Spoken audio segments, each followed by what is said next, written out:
আজকে খুব গুরুত্বপূর্ণ একটা বিষয় নিয়ে আলোচনা করব। যে বিষয়টি বর্তমান অনেকেই প্রশ্ন করে থাকে এবং এটা খুবই প্রয়োজন। তো আমি মেডিকেল টার্ম অনুযায়ী বলবো, দয়া করে এই বিষয়টি নিয়ে কেউ কোনো খারাপ মন্তব্য করবেন না। অনেকে কিন্তু এখন আসলে আমি কিছু ট্রিটমেন্টের বাইরে কিছু ভিডিও আমি এখন করে থাকি, যে ভিডিও আমাকে কমেন্টস আকারে কিন্তু আসে। আর এটা যারা করে থাকেন, কিছু ভাই, কিছু বোন, কিছু মা এরা করে থাকেন। যারা আসলে এই প্রশ্নগুলো করার জায়গা পায় না এবং সঠিক কোনো অ্যান্সার পায় না, যে কারণে আমাকে কিন্তু স্মরণ করে থাকে। এবং এগুলো একটা সমাজের জন্য, একটা রাষ্ট্রের জন্য, একটা পরিবারের জন্য কিন্তু খুবই গুরুত্বপূর্ণ। ঠিক এমনই একটা কমেন্টস আজকে কোনো এক আপু আমাকে করেছেন। তো এই প্রশ্নটা, এই কমেন্টসটা আমার কাছে প্রতিনিয়ত এত পরিমাণ আসে যে এই বোনের কমেন্টসের অ্যান্সারের মাধ্যমে সবাইকে আমি আজকে জানিয়ে দিচ্ছি এবং সবাই জানে, বুঝতে পারে, জানতে পারে। আজকে এই জন্য আমি ভিডিও আকারে নিয়ে আসছি।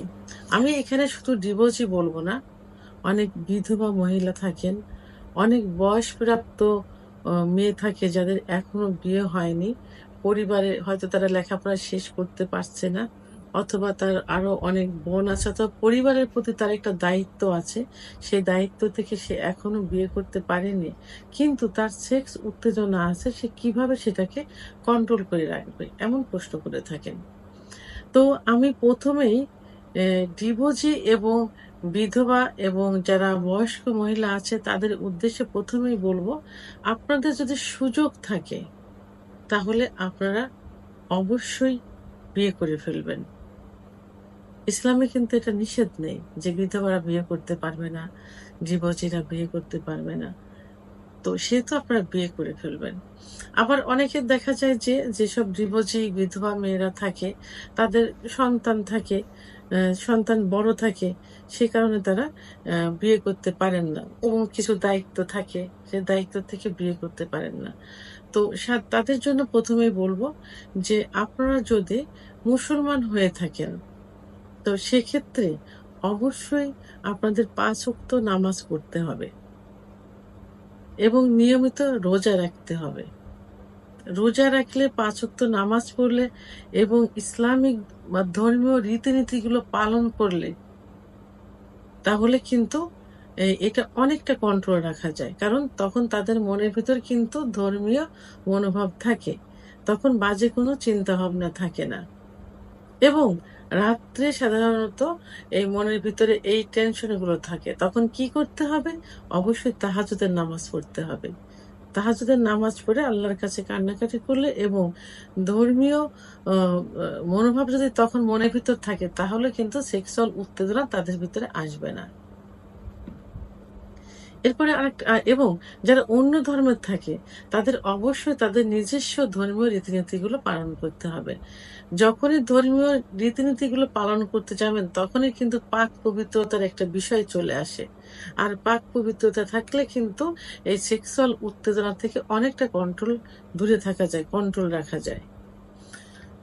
এবং আরেকটা যে বিষয়টি বলব সেটা হলো, অবশ্যই পোশাকের প্রতি তাদের দৃষ্টি আকর্ষণ করতে হবে। এমন কোনো পোশাক পরা যাবে না যে পোশাকগুলো পরলে নিজের ভিতরে একটু সেক্সি মনোভাব আসে। তাদের অবশ্যই পর্দায় থাকতে হবে। বাইরে যখন যাবেন বোরখা ব্যবহার করতে হবে। বেশি রঙিন বোরখা পরা যাবে না।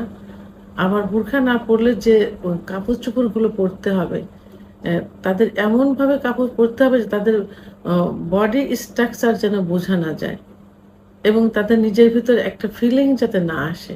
এজন্য পোশাকের দিকে খেয়াল রাখতে হবে। আচ্ছা, আরেকটা যেটা সেটা হলো, অবশ্যই এখন তো আসলে সবার হাতে অ্যাম আ টাচ ফোন থাকে। তো যে ফোনে তারা ভিডিও দেখে, এমন কোনো ভিডিও দেখা যাবে না যে ভিডিও দেখলে তাদের ভিতর সেক্স উত্তেজনা চলে আসে। এগুলো থেকে কন্ট্রোল রাখতে হবে। এমন কোনো বিষয় অ্যা আ আ চিন্তা ভাবনা করা যাবে না। এমন কোনো বন্ধু-বান্ধবের সঙ্গে মিশা যাবে না যে যাদের সঙ্গে মিশলে এই পথে ধাবিত হবে এবং অ্যা সেক্সুয়াল কথাবার্তা হবে, সেক্সুয়াল একটা মনোভাব চলে আসবে। এমন কোনো বন্ধু-বান্ধবের সাথে মিশা যাবে না, এমন কোনো ড্রেস পরা যাবে না বা এমন কোনো ভিডিও দেখা যাবে না। সবসময় যদি সন্তান থাকে, সন্তানদের সঙ্গে সময় দিতে হবে। ব্যবসা-বাণিজ্য থাকলে তারা যদি কোনো কর্মে থাকে, সেই কর্মের সঙ্গে জড়িত থাকতে হবে। সেই কর্মকে নিয়ে ব্যস্ত থাকতে হবে। সংসারে সময় দিতে হবে। পরিবারের সময় দিতে হবে।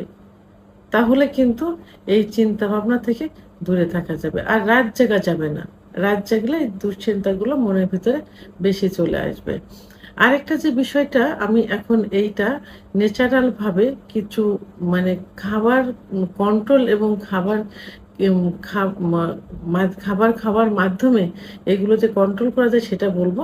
আপনারা আ মা অতিরিক্ত অর্থাৎ আপনি ডিম খাবেন, দিনে ১ টা ডিম খাবেন। প্রোটিনের প্রয়োজন আছে, আমিষের প্রয়োজন আছে, মাছ খাবেন। মাছ খাবেন সীমিত পরিমাণ যেটা শরীরের জন্য উপকারী সেইভাবে দিনে ১ থেকে ২ টুকরা মাছ খেতে পারেন, ১ টা করে ডিম খাবেন এবং আপনারা বিশেষ করে লাল মাংস যেটা গরুর মাংস অতিরিক্ত মসলা জাতীয় খাবার থেকে দূরে থাকতে হবে। অতিরিক্ত মসলা জাতীয় খাবার খাইলে কিন্তু আপনার সেক্স উত্তেজনা ভিতরে আসবে। বিশেষ করে রাত্রে একদম সিম্পল খাবার খেয়ে আপনারা ঘুমোতে যাবেন। বিশেষ করে একটু সবজি বেশি খেতে হবে আ এবং আ মা সিম্পল যে খাবারগুলো আছে, এ সেই খাবার অনেকে একটা অভ্যাস থাকে যে তারা বাদাম, কাজু বাদাম, মধু, ঘি, অর্গানিক নারকেল এইগুলো কিন্তু আমরা সেক্স উত্তেজনা বাড়ানোর জন্য খেতে বলি।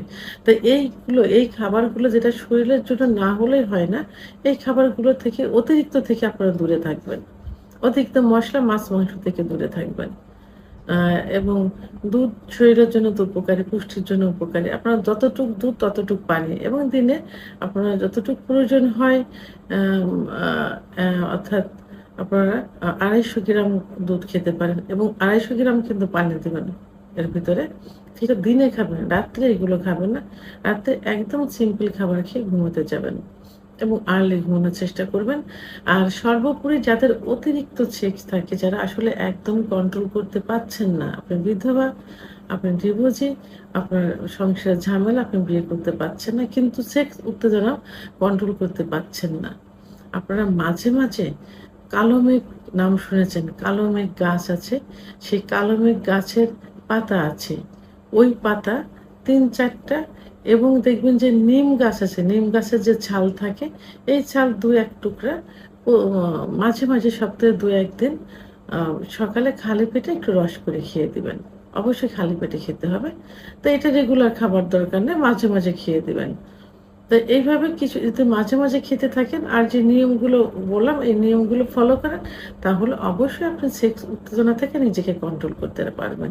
সর্বোপরি আমি বলব যে আপনারা নিজেরা নিজেকে ১ম এ কন্ট্রোল করবেন এবং ধর্মীয় অনুশাসনগুলো মেনে চলবেন। তাহলে এর থেকে বেরিয়ে আসা সম্ভব হবে। ভিডিওটি সম্পর্কে যদি কোনো মতামত থেকে থাকে অবশ্যই কমেন্টসের মাধ্যমে জানাবেন। আর ভিডিওটি ভালো লাগলে লাইক, কমেন্ট, সাবস্ক্রাইব করে আমার সঙ্গে থাকুন। আল্লাহ হাফেজ।